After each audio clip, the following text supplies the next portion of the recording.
স্বার্থপর রে, বড়ই স্বার্থপর।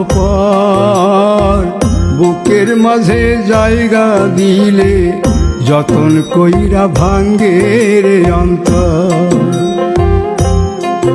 মানুষ বড়ই স্বার্থপর রে, বড়ই স্বার্থপর। বুকের মাঝে জায়গা দিলে যতন কইরা ভাঙ্গে রে অন্তর। অচিনা এক জংলা পাখি যতন কইরা বুকে রাখছি, বুকের পাজর ভাঙ্গা সে যে সাজায় অন্যের ঘর রে, সাজায় অন্যের ঘর।